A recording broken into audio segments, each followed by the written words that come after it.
There we go. Okay, welcome everyone to the Commissioners' Work Session on Monday, April 28th. Our first item is discussion and or action for approval of minutes for the Commission Work Session held on April 21st, 2025. Motion to approve. Second, all in favor? Aye. Aye, motion carries. All right, item 2, or 1 o'clock. Discussion regarding zero-based law enforcement fund budget. Sheriff Ryan Arvon, Josh Gard, Julie Stoddard, Terrence Lavely, Colby Ryan, Scott Park, Chris Crockett. I'm Commissioner Bolos here, Commissioner Forward, and hopefully Commissioner Harvey will be joining us. Thank you. Thank Okay, you. who's starting? Sheriff or Julie? Well, I think, I don't know if Julie's response answered the questions, but we figured we just answer any that you have on the challenges that we have with getting the information or what you need, or if that suits what you needed and you got it and it's clear, then The spreadsheet I sent, yeah, the spreadsheet. that had the breakdown of the sergeants and lieutenants. Did you send that to? No, all it of came us? to me, but I thought you were still working on it. I don't think I. No. No, we don't Did you have, send me 2 versions?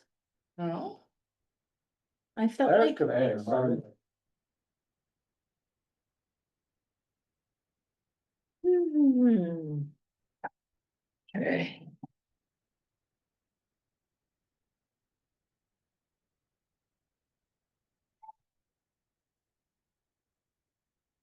Sorry, Julie, I did not send it to them. Because I, for some reason, thought that it was in progress.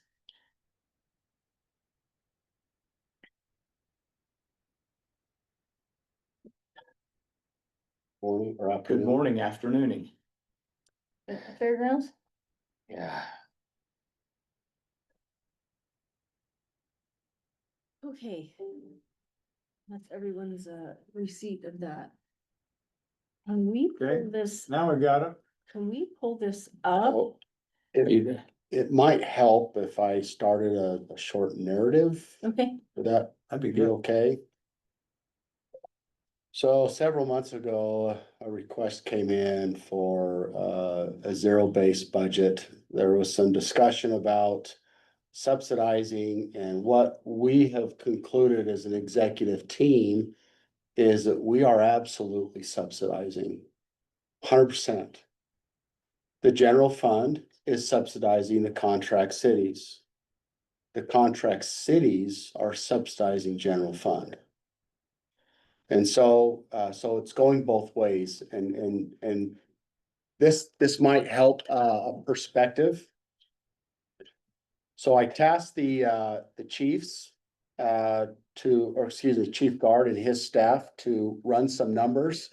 So just to give you an idea, if Far West had their own police department, they should have 14 staff. If Plain City had their own, should be 12. If Marriott or West Haven had their own police agency, it should be 26, right? And so on. And so that total there totals up to well north of 100 if you put all the contract cities together, right? So the national average commissioners is 1.8 to 2.3 officers per thousand they serve. It's not a rule. It's not a rule of thumb or anything. That's just what is the average, just a number. So when we looked at our numbers, and just for the conversation purpose, do you have any idea what our per thousand is for just the contract cities? You mentioned it when we were out there. It's in that 0.57. meeting. We are almost half per thousand For the contract for cities. the contract cities. So to be very candid, I don't know of a police agency that's below 1 per thousand. So you look at Pleasant View, they're a little over 1 per thousand. North Ogden's about 1. Ogden is about 2 per thousand. I mean, there's obvious. So there's a lot of people say, well, it should be 1 per thousand. You can go back east, New York could have 4 per thousand. And so rather than a per thousand, there's several factors that we look at to determine what is correct. You look at patrol times, response times, community police efforts, population, area size, pocketed densities, funding's an important one, and the number of calls per service. The contract cities in their contract, this is what really frustrates the sheriff's office. They want a service, but when there's a problem and there's not enough, they always point to the sheriff's office by saying we don't have enough staffing. So when they want us visible in their city more, we don't have it. Now, with the staffing size, we're down 10 in patrol or 12. 12. I can't remember Right. this number. So when I gave you the 0.57 per thousand, it's actually probably 0.445 range. And that's the challenge.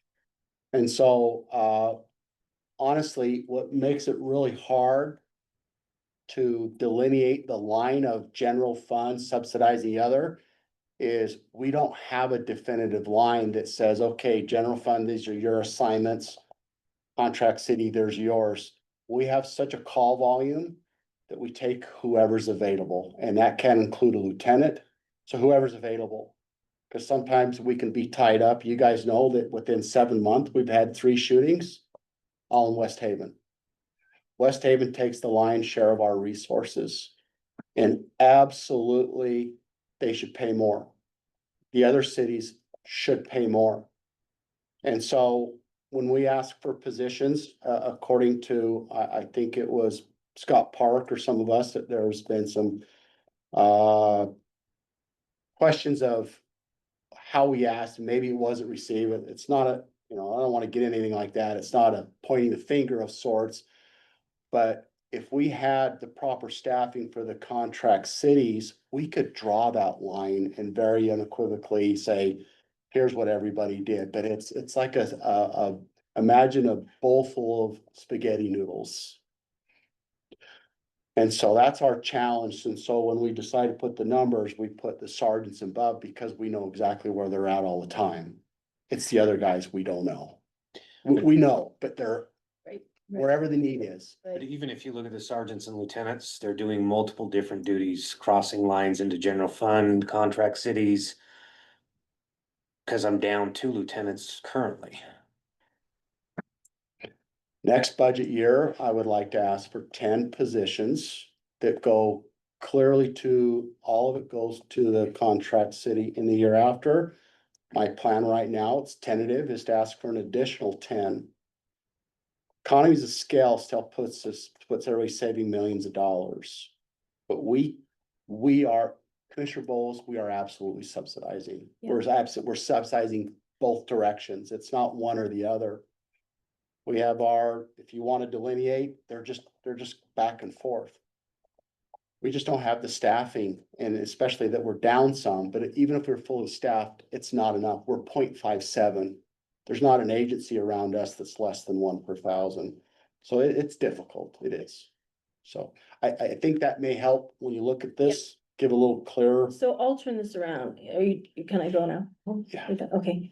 So Julie, this is why I was thinking that it wasn't complete. So you've got on the is it sergeants and above? Did you say? Mhm. You've got those delineated, and I appreciate you putting in 100%. And I understand, Chief Guard, that there's crossover because of vacancies and stuff. So this is what we're after. Right. We're after, what would it look like if it were fully staffed? Right. So this part's what we want. So it looks to me like you've designated, if you scroll down, I'll show these guys too, where it says deputies approved 62. Yeah. You've got it highlighted green for county, but no percentages in here. Would those percentages be 100 in Well, our if- fully staffed If we world? were fully staffed. That's what we're after. The problem with the deputies is, because we're going to the next most important call, one deputy, you can't say this person is general fund, because they're all general fund and contract city. And so I was looking at the codes, but even with the activity codes in Oracle, you could say they went to a call in West Haven, Mhm. but we don't know if it was an officer involved shooting that required multiple resources and Right, would fall more right. into the general fund. All we know is they were on patrol. Right. And so, and then the other thing we did is went and looked at the call data from dispatch. But there's Mhm. so many Right. variables Right, that trying to break that down is just, I mean, he couldn't email me the spreadsheet. It was Yeah. just way we too we large. talked about that. Yeah, and so there's not a good way to really break down the deputy's time. Can I add to that, Yeah. Julie and Commissioner? Yeah, So talking with Julie and the staff, I think there is a way to break it down to give you that exact number. But I think we would need a full timer or some additional staff to go through all the calls to break it, because the way we record it, like when Julie says we have a shooting, everybody goes, but are these the contract city deputies, or that's where it gets, Right. we have to go into each call and Right. say who's who at what Yeah. time and where. That's the challenge. So Yeah. You'd it almost can have be to break done. it. and, Call. and we're not after that. We're after. If we were fully staffed, what would these where would these percentages lie? And it would be. It wouldn't include those call outs and where other agencies are coming or we're going to it wouldn't include that. Don't we already have that? What do you mean? That's the 32 or 32. 100%? Yeah. Yeah, that's what I wanted broken down here, but I don't see the percentages, because we know some are shared, like schools and boat patrol. I think what we're Right. saying is we can't give you the percentage because Because it's They're both. on But both on sides. schools and boat patrol, was that 75-25? Yeah. But they also handle calls up there too. They're not just boats all day, which they're assigned Boats to. is general fund, But so, sometimes they come off the boats to handle calls, and sometimes Like additional contracts. officers go to the parties that are on the Right, beach. for sure, That's, right. For the purposes of the zero-based budget, we're just looking at the assignments. I know that the assignments are never on any given day gonna match what actually happens. We can't track that. That's not worth us tracking. no, it's really not. But the assignments is what we're after. So, street crimes, traffic, like search and rescue drones, these are all highlighted to county, so does it mean the other ones that aren't highlighted would be contract? Or split somehow, They're, because they're, schools not- and boat patrol would be split. it would be split, Mhm. right? Can you fill in these columns for those with percentages Of what it should of be? what it should be? Okay. That's what we're yeah, after. We're Absolutely. after what it should be. That's our base, what it should be. And then we all know that that's not happening now because of shortages. So we need a snapshot of what it should be. But I mean, obviously what it should be is, an additional 25 officers. Okay, what it should be with the current staff, where the current staff is.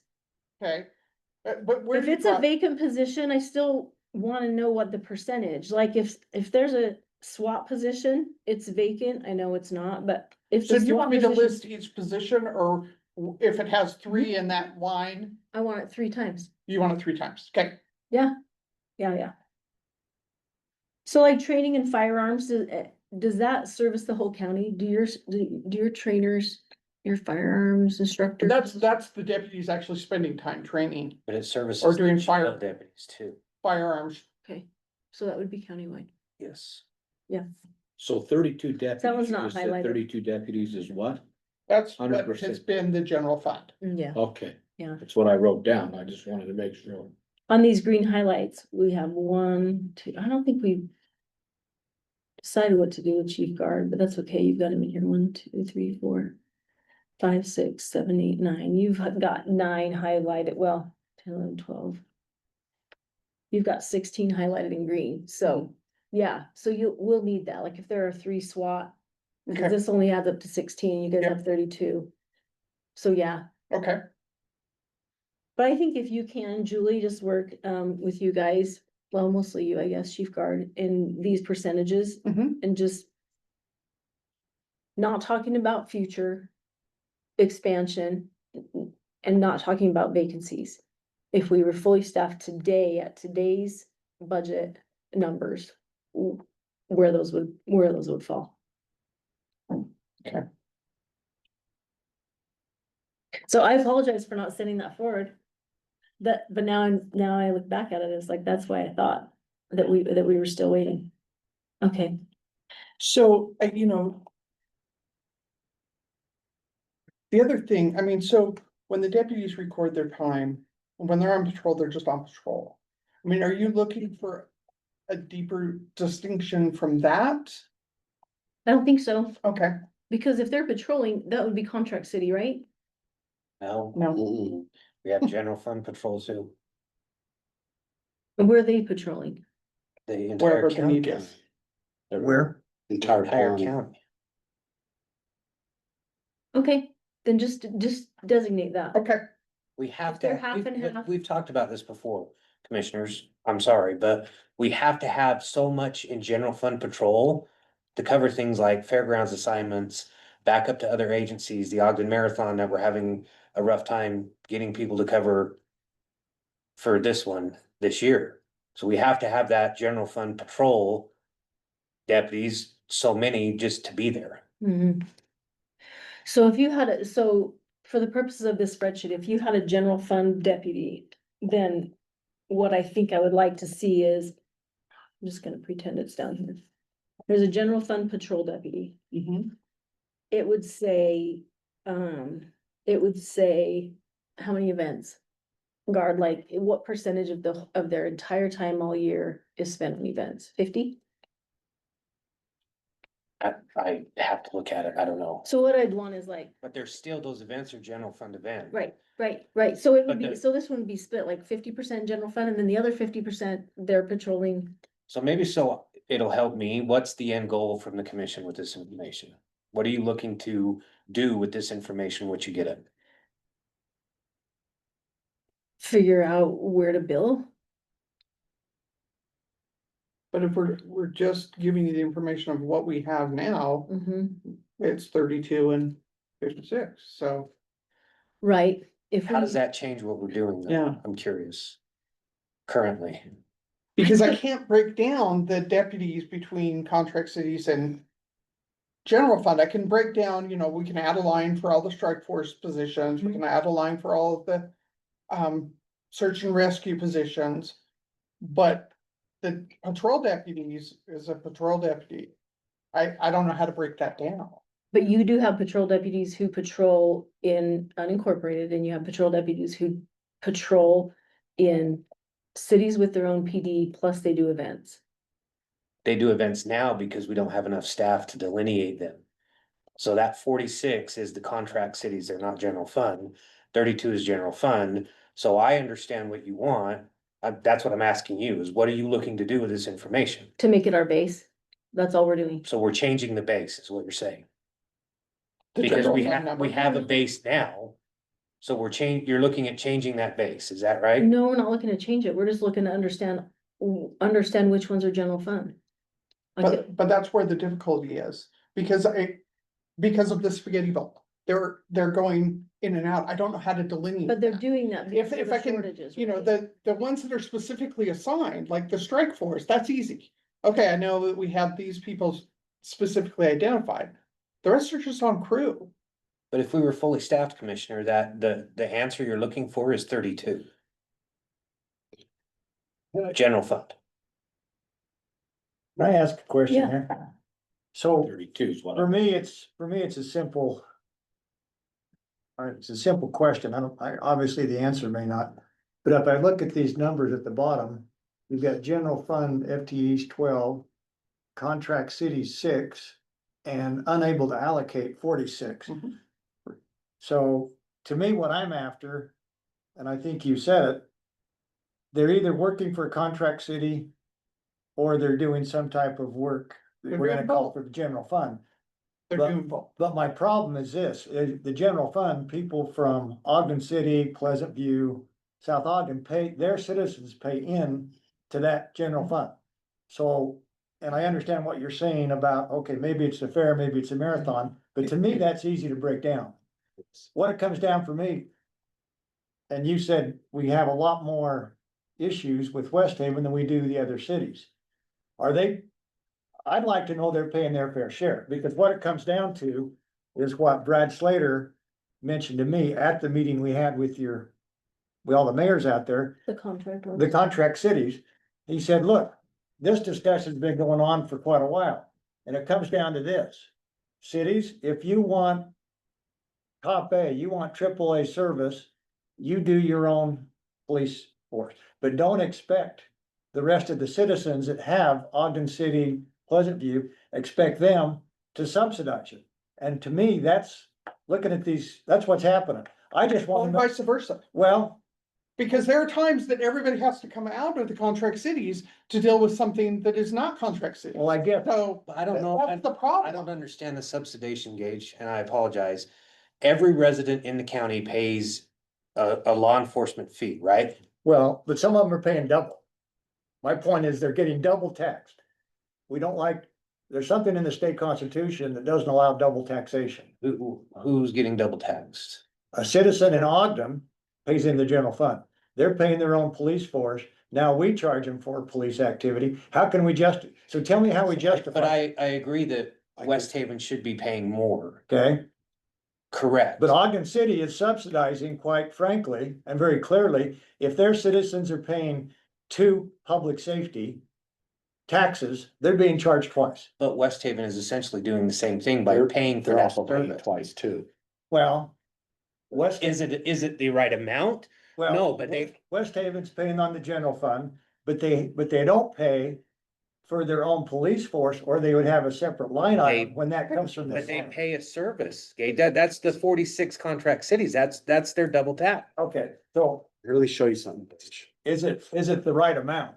I will. That I will agree with you Yeah. on. Is it the right amount? That I will agree with you. It's not the right amount. Okay, But It's Dave, absolutely not. that gets adjusted every year, right? So, When you, let me show you this. adjust, call for service, yours were sky high. These are the contract cities. Ebbs and flows. This is the Adjust. amount. I think that's what we're Cities having this pay. time, Commissioner, They're paying through the property tax. they're all paying. the But same they're paying for fees. additional service. right, They may not be Yes. paying No, they're the paying same twice all. amount that Ogden City is paying So- for their police department. Yeah. you're exact, and I understand that hundred But different percent. The population. question is if they take what they're paying for contract cities and what they're paying the general fund, is that still less than what they would pay if they put on their own public safety? My answer would be absolutely not. So, They're still being subsidized yes, you're right.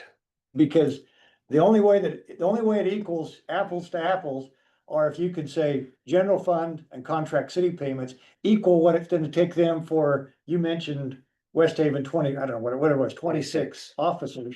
That's the only way it's So fair. they're, Well, but here's the thing, that's the whole idea of the contract cities, is there are economies of scale. Mhm. We Well, don't all have to have a sheriff. well, We should be in that business, cause it saves money for everyone. well, and I understand that and I don't doubt that. But how do you equate that so that so I basically say, look, here's all the contract cities. And we're kind of saying the contract cities are one city, right? Mhm. Because you're all, and I understand it. Mhm. And you might have somebody in, out west, you may have somebody unincorporated, the next minute they're in West Haven. So that's a city by itself. Now you have to just balance out, okay, how can you, and that's really a management issue. And okay, and you're looking at then the number of cases, the time spent, Mhm. and that's how you come up with your how you come up with your invoice to those cities on an annual basis. right. That's how you So build- Gage, But that shouldn't be confused with when we call the general fund for your SWAT team, the marathon, Search and rescue. what Chief Guard said about the general, those special services. so you, Does that make sense? so you're correct, Gage. I think the struggle that we're trying to share and translate is this. To me, the contract cities are not paying the right amount. And this is how I'm guessing this.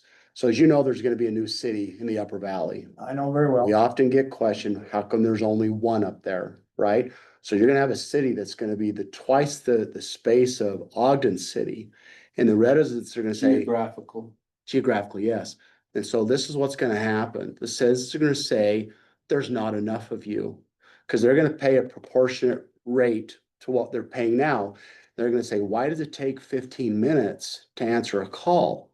Because it takes 30 minutes to get across that valley on a good day.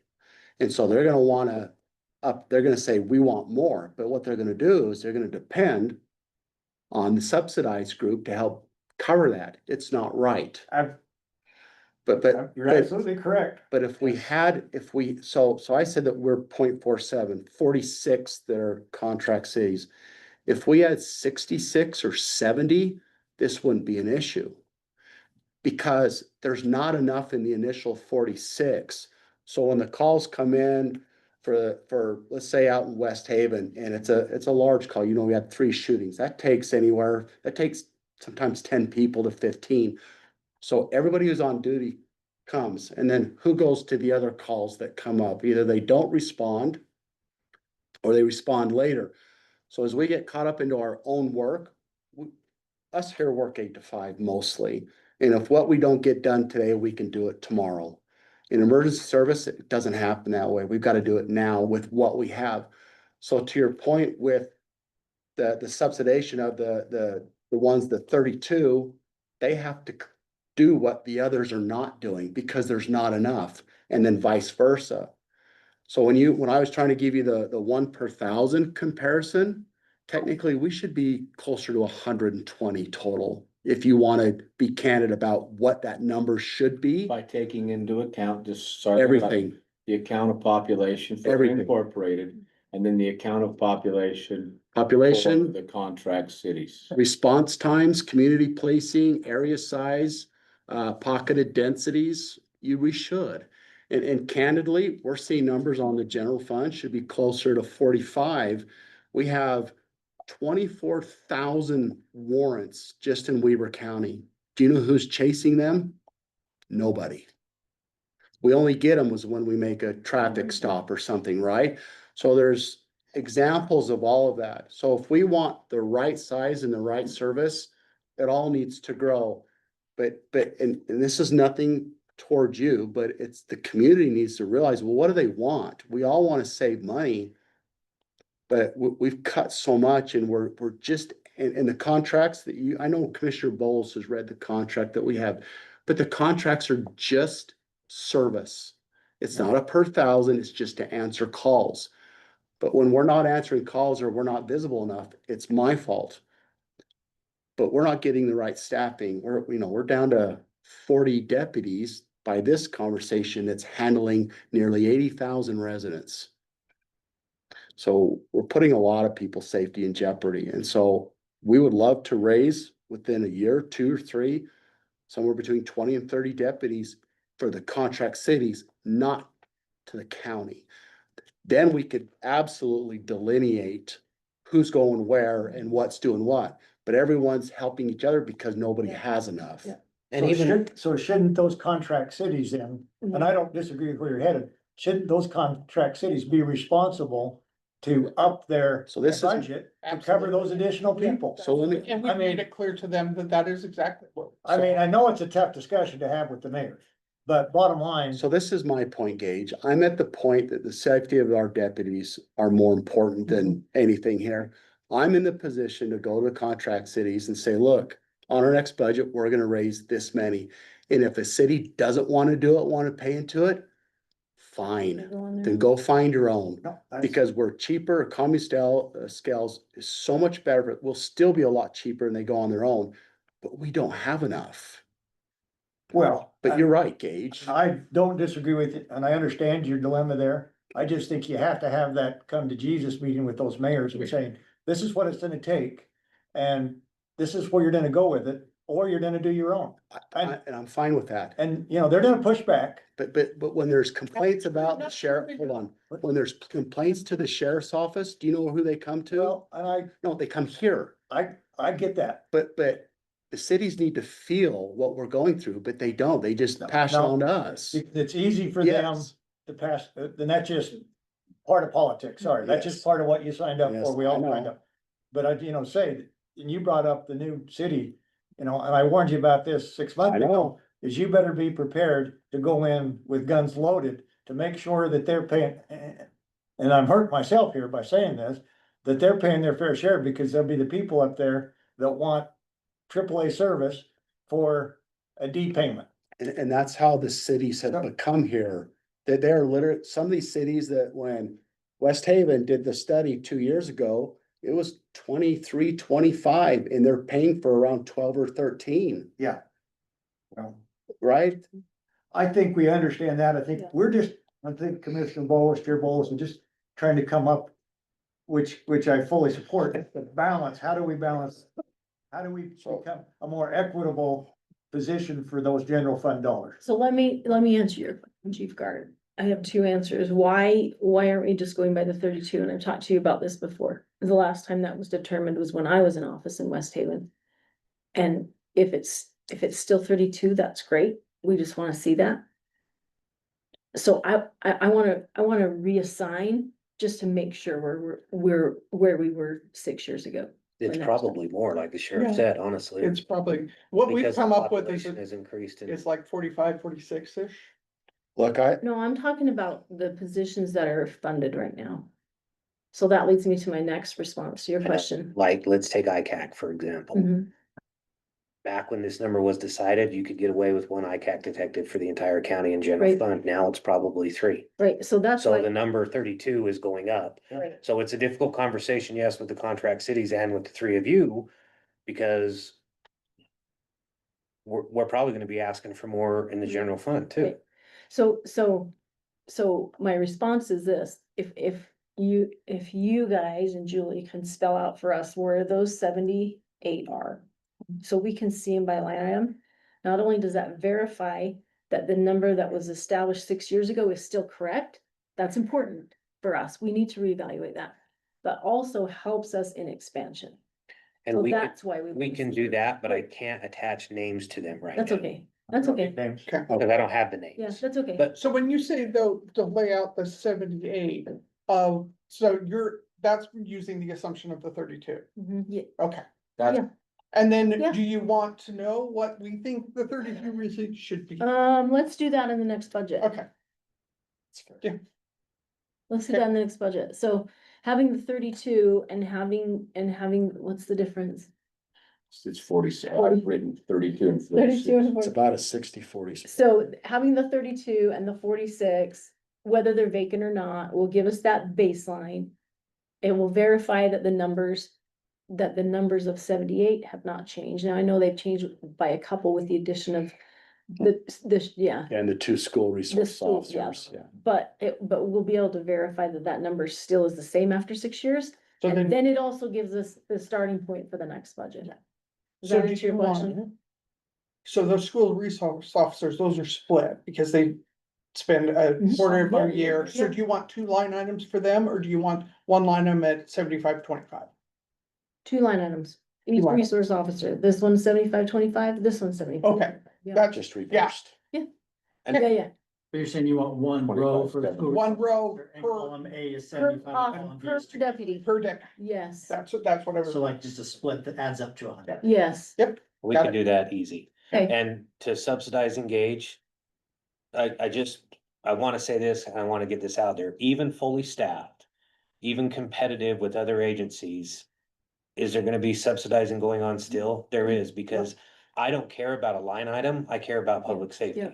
So if I have to send all 32 general fund deputies into West Haven on a call, So, yeah. my job is to keep the public safe.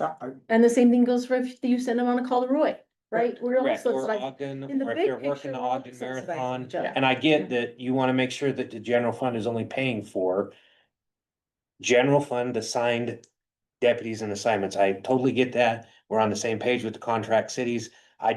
This helps. I needed an understanding of where you guys were going with it and what you were looking to do with the general fund. No, if you've gotta put them all on one, I don't get that, that's what you guys do on a day-to-day basis. At the end of the year, it's our job to make sure as we look at the budgets, Mhm. that we're treating the taxpayers equitably, that's all I'm after. Yeah. I think that's what we're looking at. Yeah.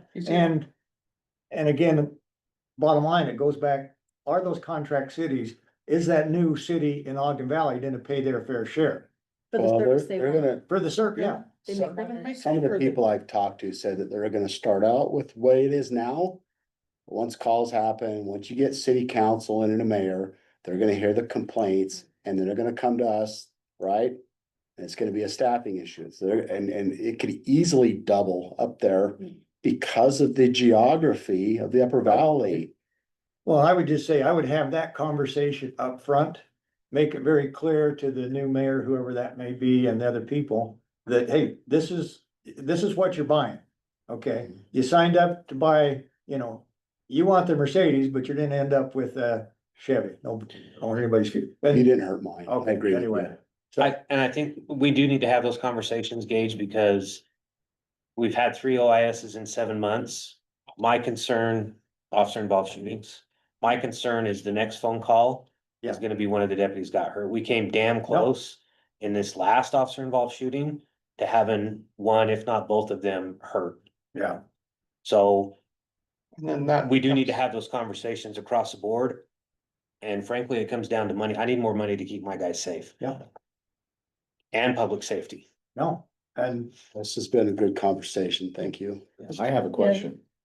I just wanna make sure that I completely understand. I've written down things that you've said.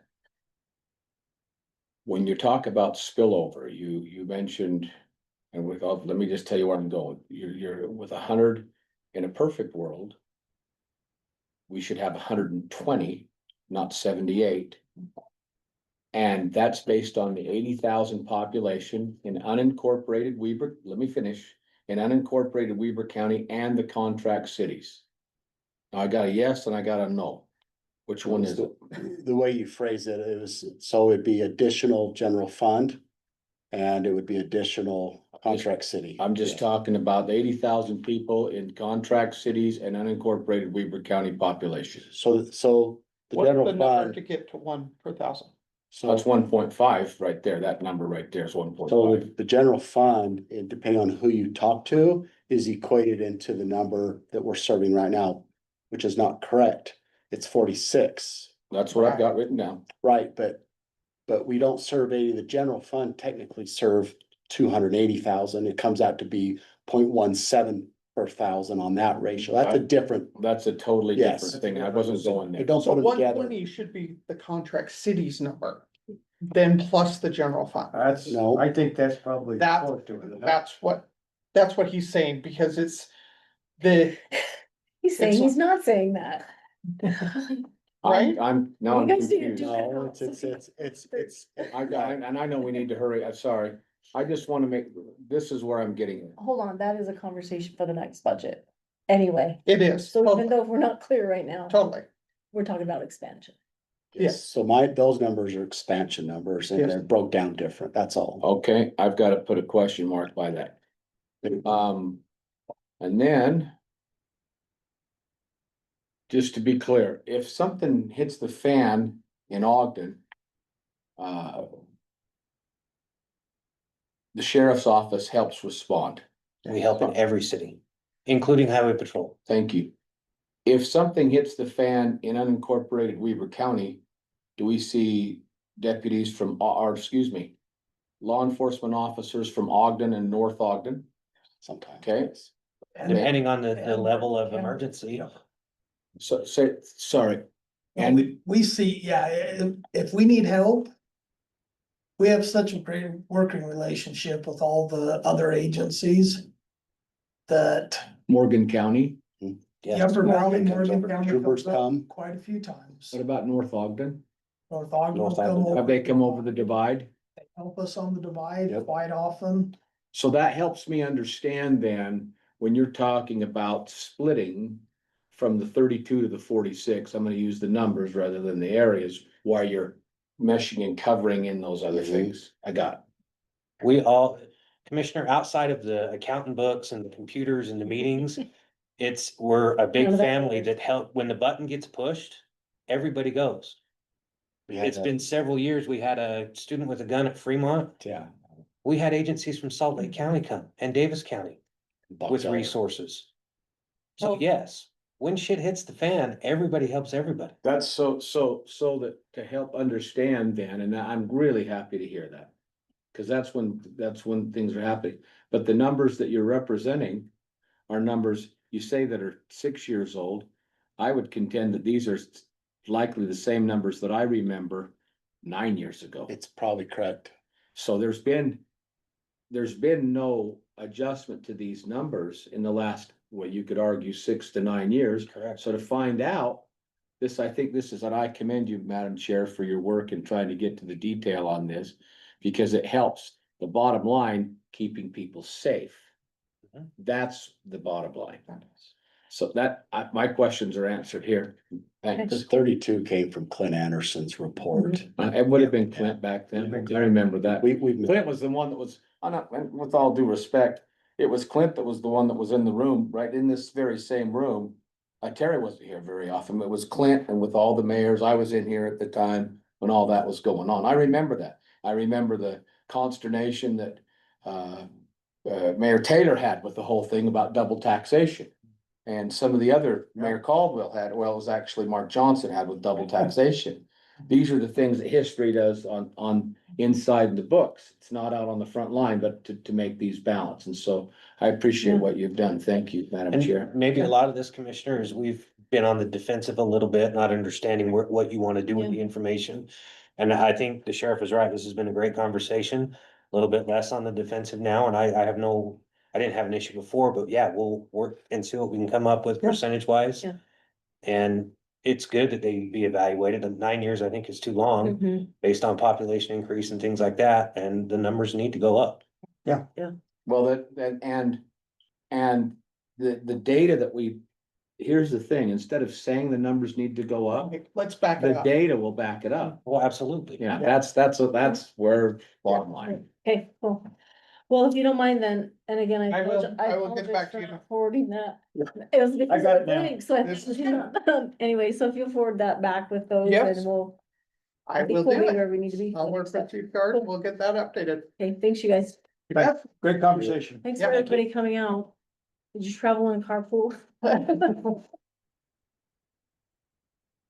All right, I think our next one is, Looks like attorneys. yeah, attorneys, we need to Sorry, sponsor, late. so We got attorneys, Chris? we're visiting them I think. we're with their gonna take- prize. It's a So I'll just take a motion to saunter and then we'll. motion to saunter. Second. So All we in visit favor? our famous county Aye. attorneys. Aye. Aye.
Motion to cease dishonor.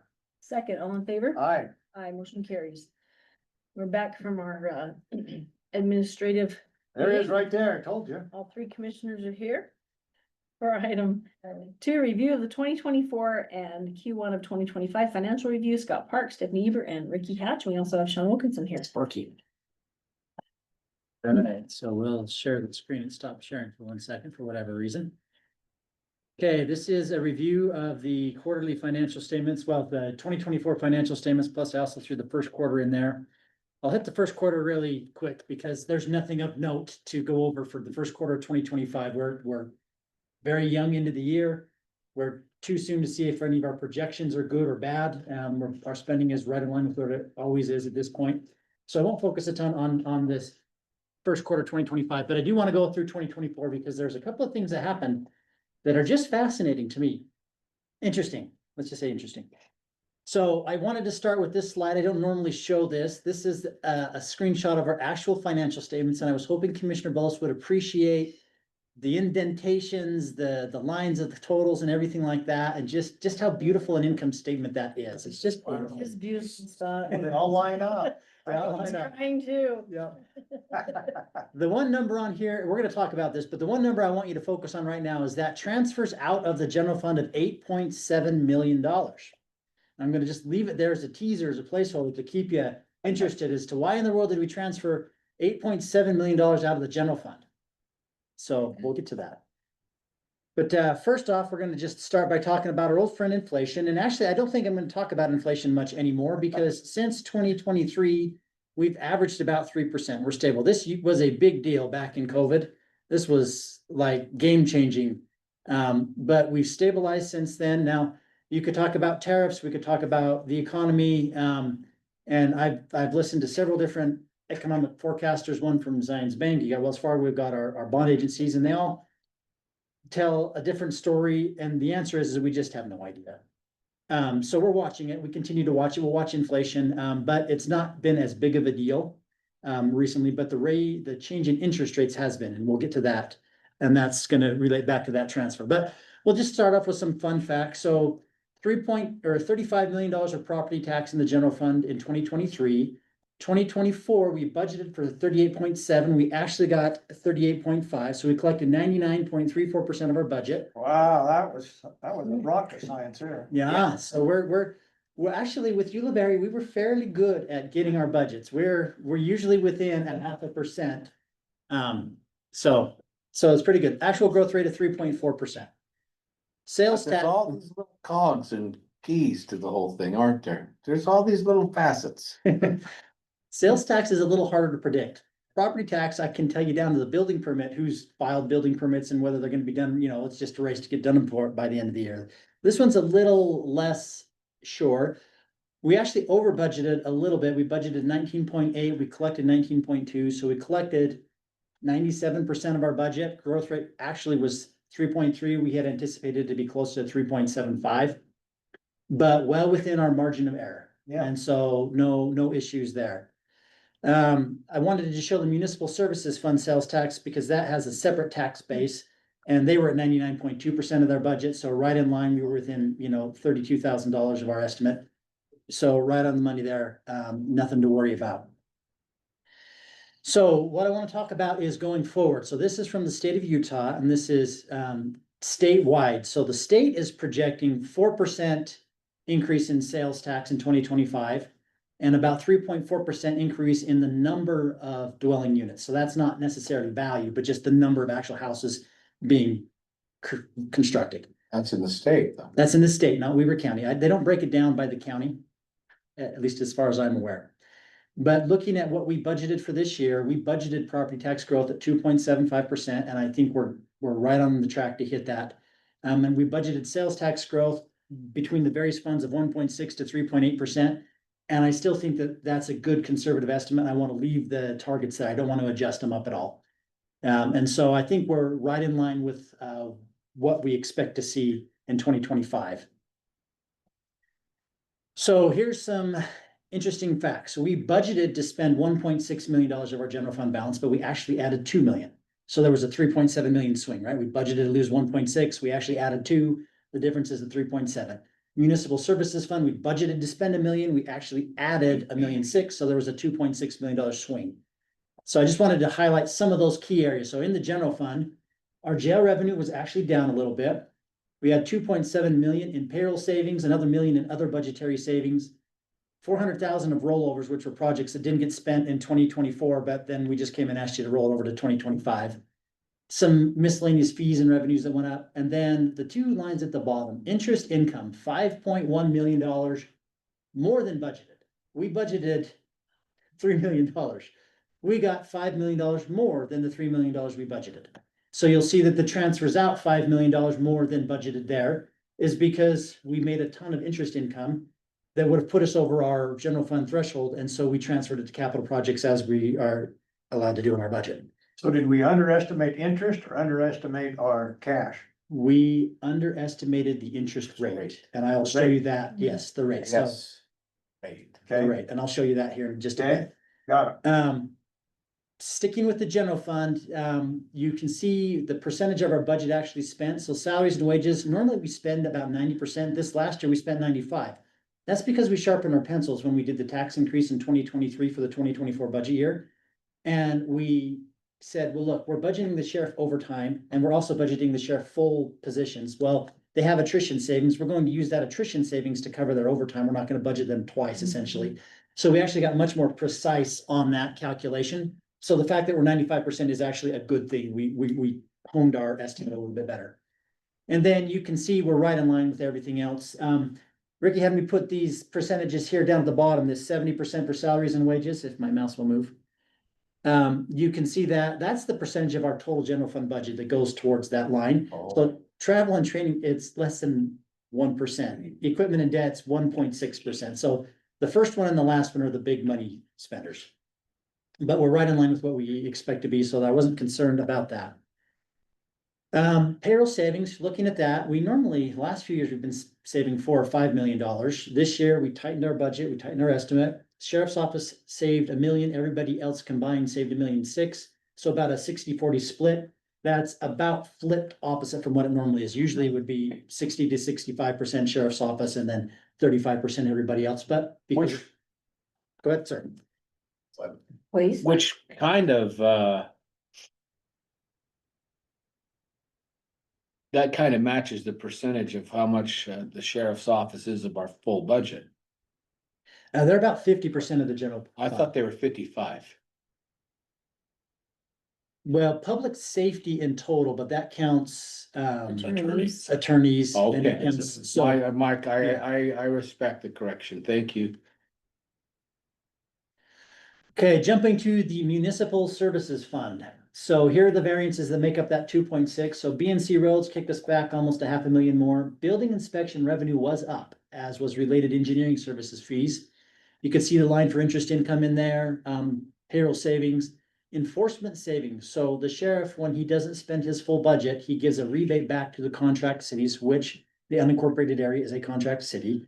And so that we budgeted to spend about $250,000 more for law enforcement than we actually did because of that our share of the savings. And then you can see the 500,000 that we already came and asked you earlier in the year to roll over this money from 24 to 25. So there's the 2.6 variance there. 2.6. So this is what I want to show you now. This is the slide I've shown for years. We added $1.6 million to the municipal services fund balance last year. The ones I want to highlight, you can see that we lost engineering and planning, and then we have building inspection, which helps subsidize that.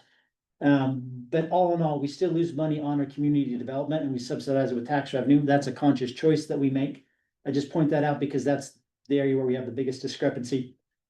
And then the garbage, we're still collecting a little more on garbage than what we're spending. We're going to address that with the rate changes this year.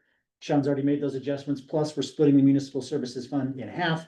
And so half of that garbage revenue is going to go to the new city anyway. So I don't think we need to make any changes to it right now. I think we just want to watch it for this year. But we added $1.6 million to the fund balance, and that will help us as we. You said half the garbage revenue is gonna go, we're gonna have half the garbage revenue. Is that because of the changes we just made in commission meeting?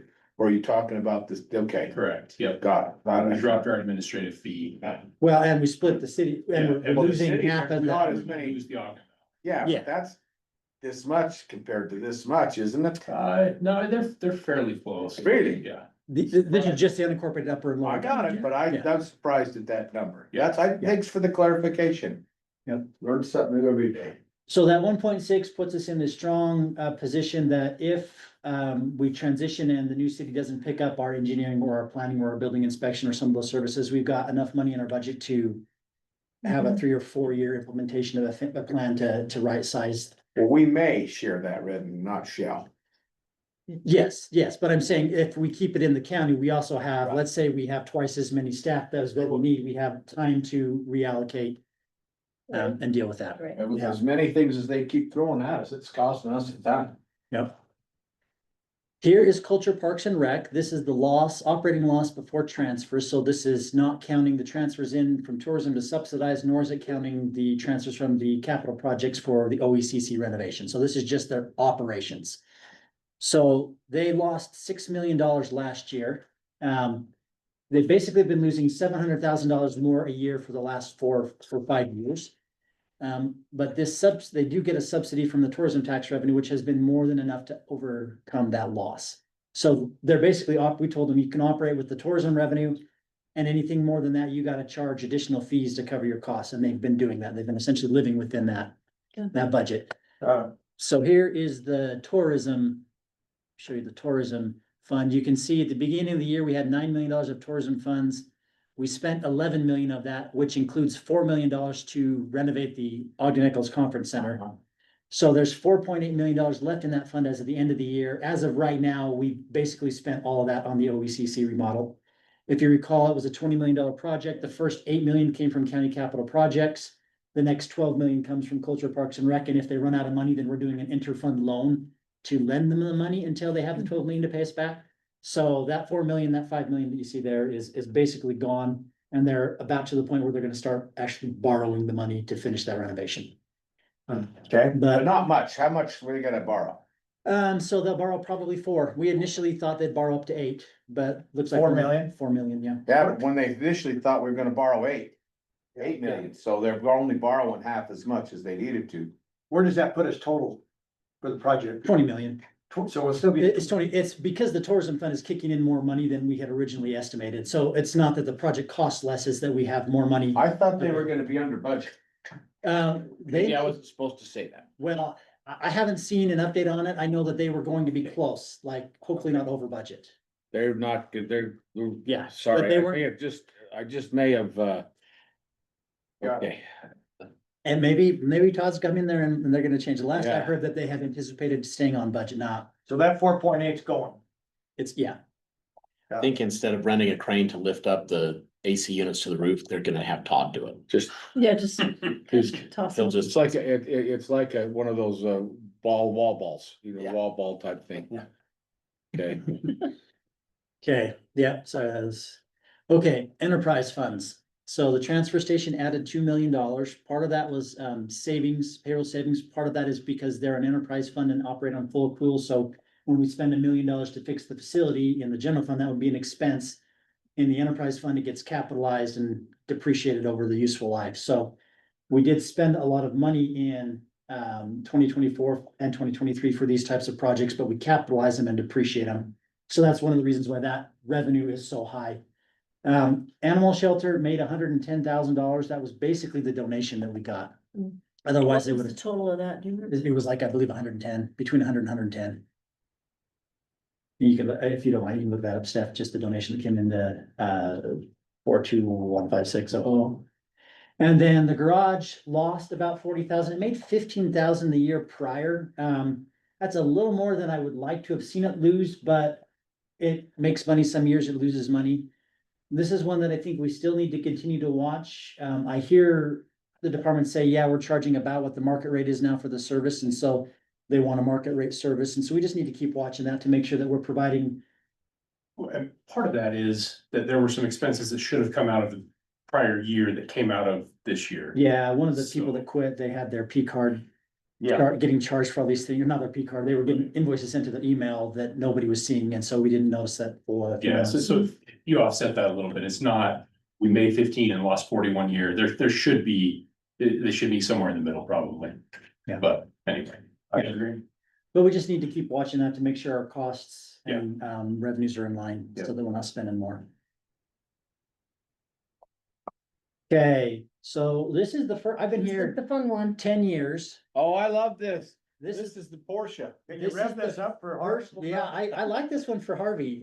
This is the first time in the 10 years that I've been here that everything is in the green. Everything? Everything.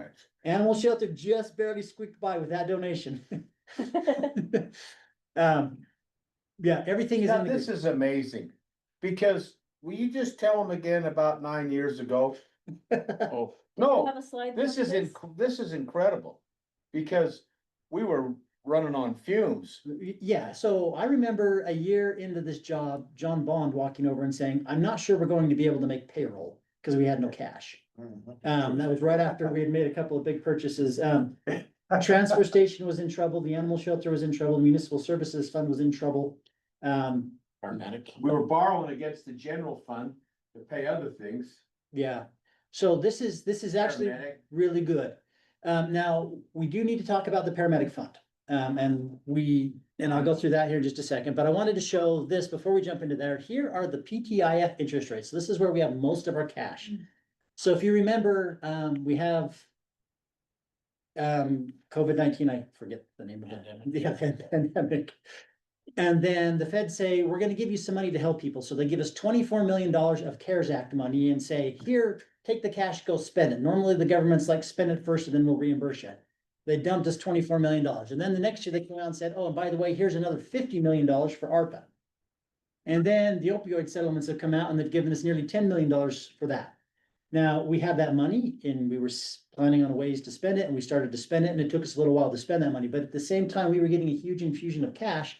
The interest rates went from 0.5% up to 5.5%. And so this is one time, because we've spent we spent all the CARES Act money, we've spent most of the ARPA money, the rest of that should be gone either this year or the first part of next year. Opioids, yeah, we still have 10 million but we've got a plan to spend that. So this was definitely a one-time thing, but look at the interest income. So 1.3 million countywide in 2020. 1.3 million compared to 11.8 million in 23, excuse me, I said that back. In 2020, 1.3 million to 11.8 to 13.8 million of interest income, investment income, I should say. That's just crazy. Like, that's more money in the last 2 years of interest income than we had in new growth and sales tax and property tax combined. That's a huge number. It's not ongoing. So we don't, No. we budgeted about $3 million of interest income this year. The rates are coming down a little bit and our cash balance is now coming back down to what I would call a normal cash balance. So we still anticipate that we'll get $3 or $4 million of interest income this year, and then it'll kind of taper off after that. But we had all this interest income, and so we have a limit on our fund balance of how much money we can put into the general fund by state statute. We also have a fund balance policy. And so what I've basically done is I have in the budget, every year I put in there, let me transfer whatever's over the limit into capital projects. So each year for the last 2 years, we've transferred nearly $8 million into capital projects.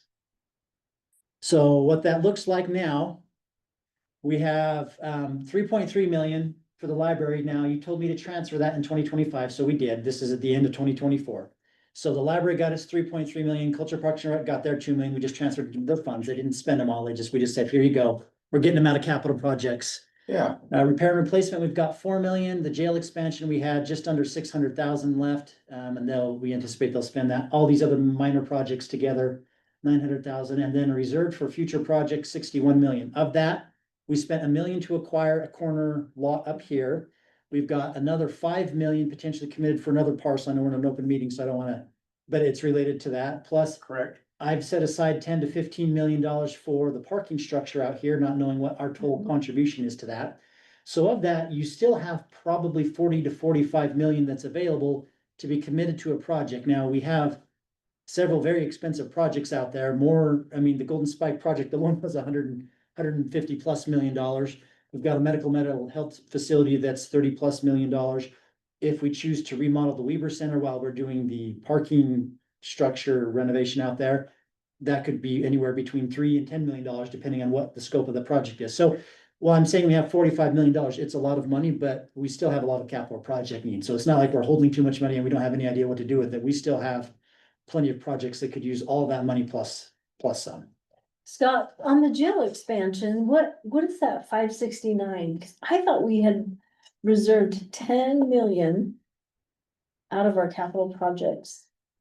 We that. haven't, the only thing we did, we allocated, if maybe Seth, if you wanna pull this up, it was $1 million. So, that donation, how much was that? 119 was the animal shelter donation. So we would have not have been in the green. We would, yeah. So, we gave the sheriff's office a certain amount of money to go do the design and Right. renovation. That's the only thing we actually funded them. We've talked about different numbers over time of, we think here's a set number for you, but we haven't ever approved a capital project for it. Okay, but we have given them a budget of 30 million. We've We told just have them, not allocated it. yeah, so it would come out of that Mhm. 61, now Can I 45. ask one question on that? Sure. Does that 30 million include the 1 million already given, or is it 31 million? I think it was included. I think 30 was So the design is is included within. included. We told them, it Right. was Reese at the time, and we said, there's 30 million. Mhm. 1 million upfront, 29, Mhm. okay, all right. So, they told us that there were, inflation was built into that and That's important. We have, contingency was built into that, but we made it clear, you have 30 million. we have an update meeting tomorrow. We've got some projected costs for soil remediation and relocation of roads and other things that probably haven't been thought about. So we'll talk to you more Okay, about that, but I just okay. wanted to make sure I understood it was 30 for everything. Yep, it's 30 for everything, so, and we let them know that they would need to adjust the plan, scale back, whatever. Okay. Because 30 was the max. I just haven't allocated that to Right, the okay. project, I just so, wanna double check on that. yeah.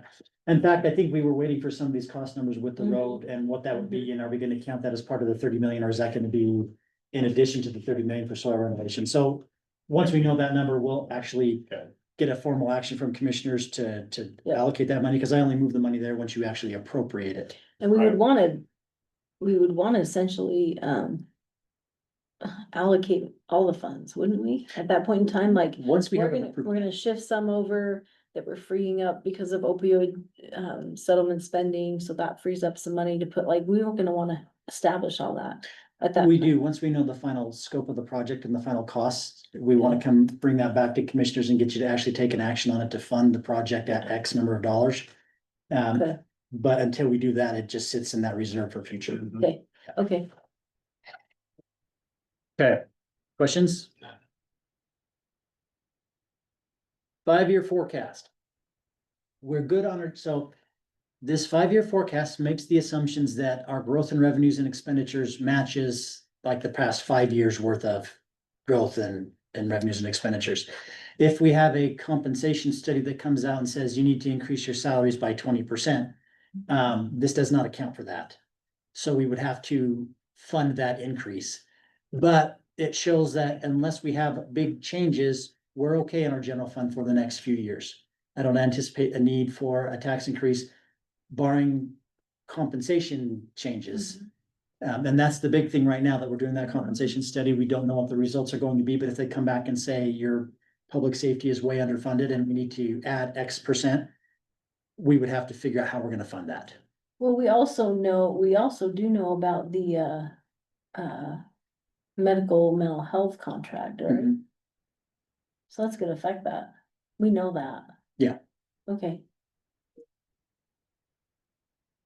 Library is fine. We, again, barring any, I'll stop adding that caveat, but that caveat's added on everything.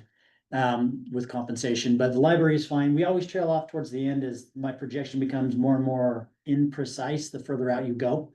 But I don't see any big, causes for concern with the library as long as we stay where we are. Health fund, same way. They had a bunch of capital infusions from COVID and all these different grants, and so that actually put the fund balance in a strong spot, and they're well positioned going forward for the next few years. The one we want to talk about is the paramedic fund.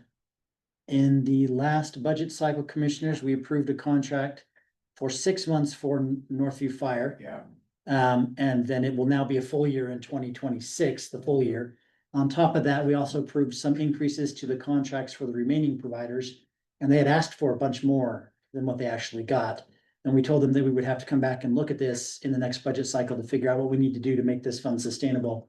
At the current rate with these new approved contracts, we'll spend down that fund balance by 2028 and we'll hit zero around 2028.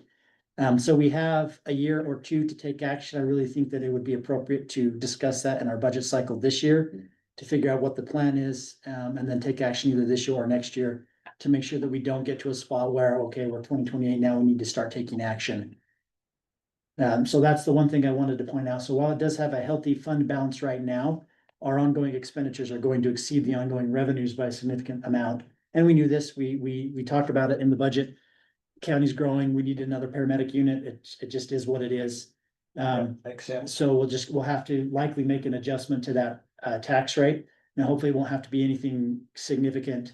But we'll also want to see what the compensation study comes out to see if we can afford what the proposal is and where we need to go for there. So while I'm showing you these 5-year fund balance forecasts, that's not to say that we may not need to make a tweak or an adjustment to the revenue streams. We just need to watch it in our budget hearing. Sir. That's sure. Yes, Some would say, hey, look, you just said because of the growth, we've got to add to our unit. So it's safe to say the growth is not covering the new unit. Correct. Yeah, because, and here's what we probably need to talk about is that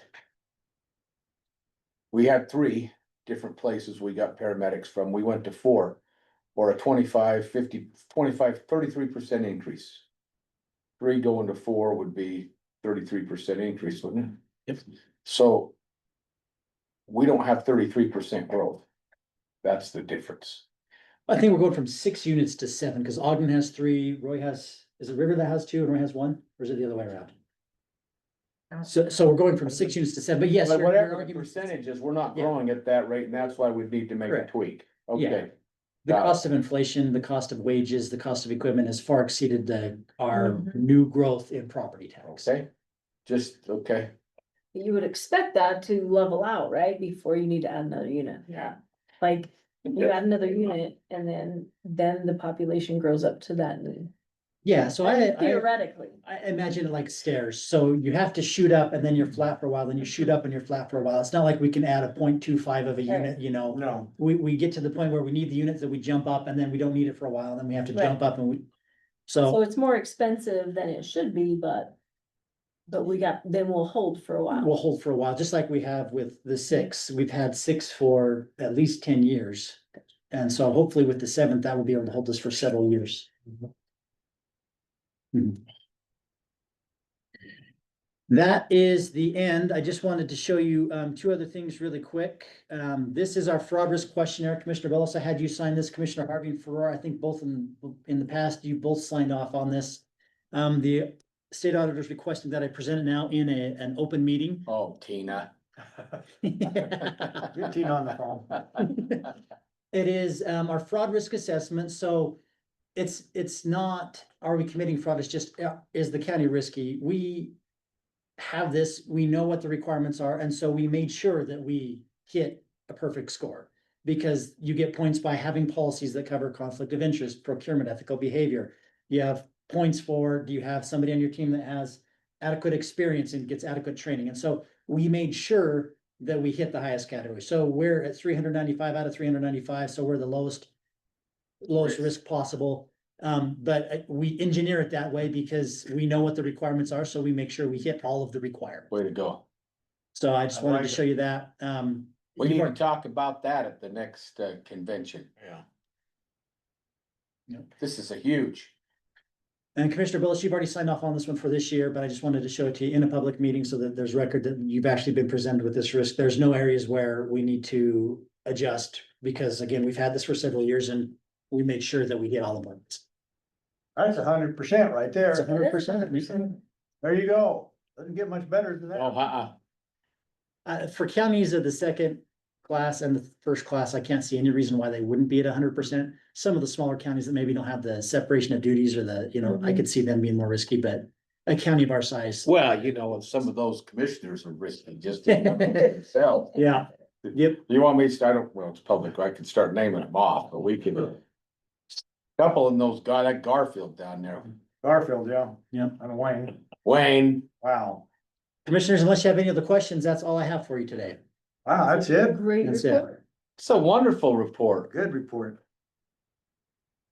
Way to go. So the outlook then this year looks okay. Doesn't look stellar like we've had. Looks okay. Yeah. Okay.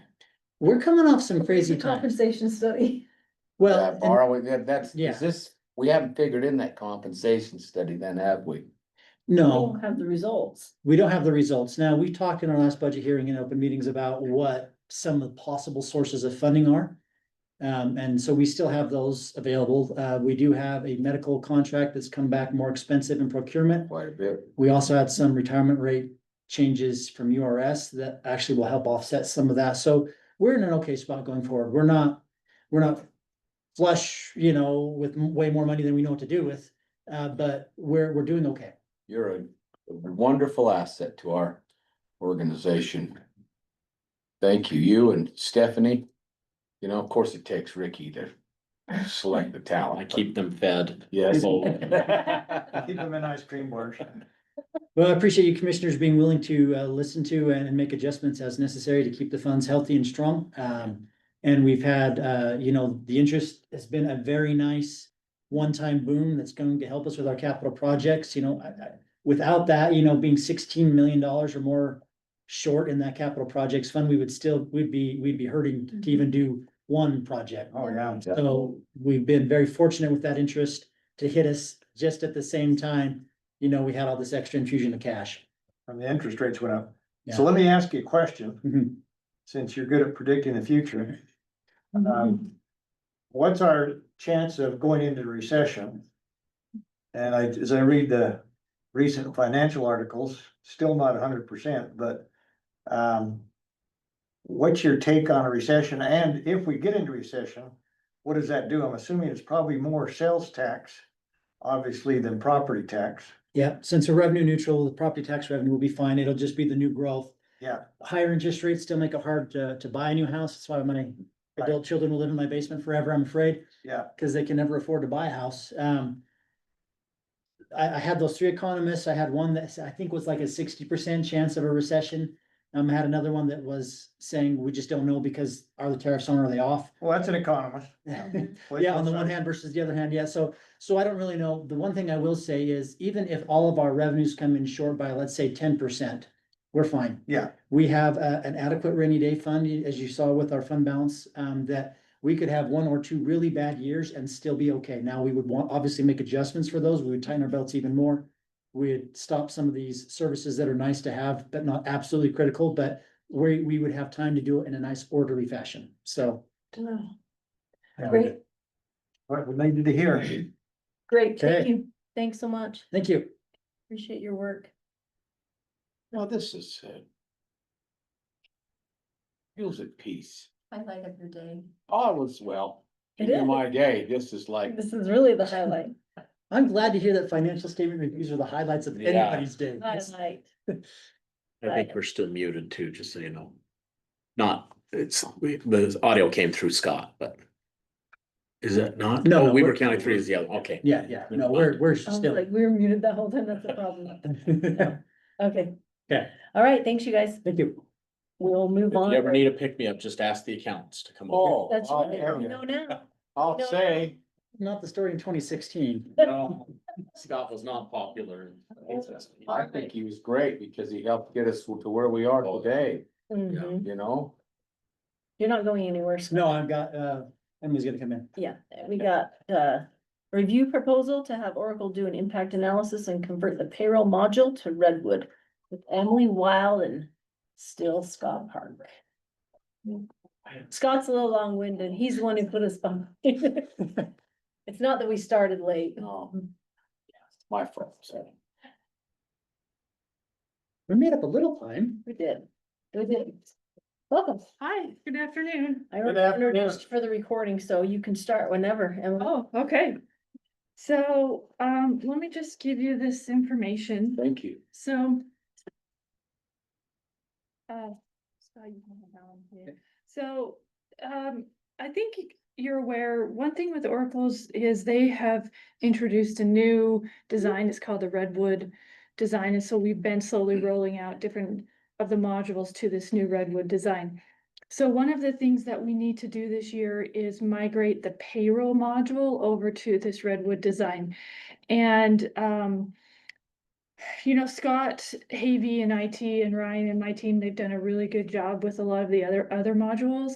But payroll, because payroll is so significant and it touches everybody in the county. And they've also had a couple issues with payroll and Oracle that we reached out to Oracle to get a bid to see how much they would charge us to help us roll over the payroll module into the Redwood design. So they came back and gave us a bid of $30,000, 951 to migrate payroll to the new Redwood design.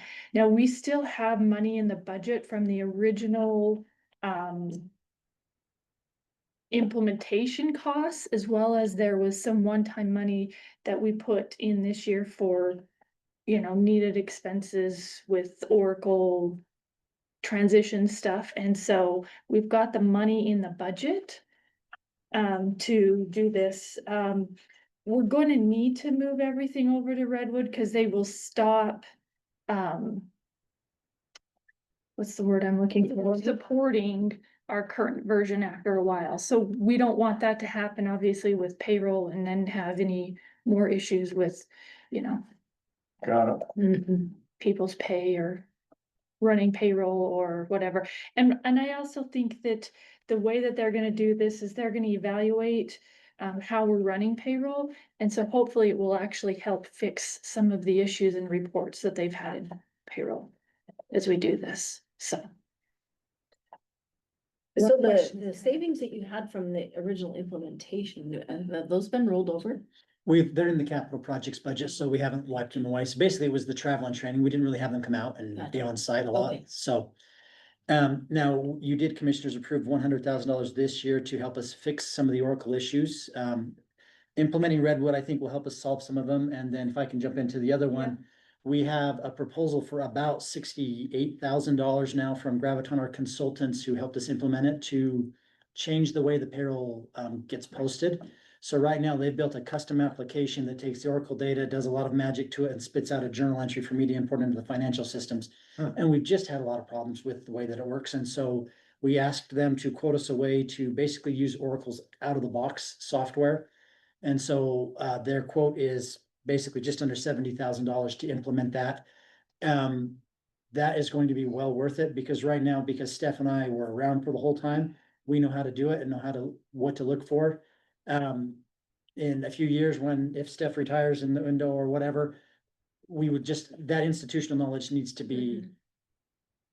Well, let me just say it this way. We need to go to the off the shelf so that anybody can support it, anybody can pull Yeah, the for documentation and read it. Right. And so I think that's well worth the money. It's in the budget as well. In fact, I'm hoping with that and this, we can still be under the $100,000 that you appropriated this year. And I think some of the needed fixes are in this new Redwood design. So they weren't originally available when we first implemented Oracle, but they've made a lot of changes and updates with this Redwood design. And so I think some of the functionality, especially with like the project allocation on time cards, things like that, you know, Scott's talking about, that wasn't really available when we first implemented Oracle, and they kind of did I don't know, patch fix type of thing. But I think now with the Redwood design and moving it to Redwood, it also gives us some of that functionality that we needed from the beginning, that it just wasn't available. So. What questions can I answer for you?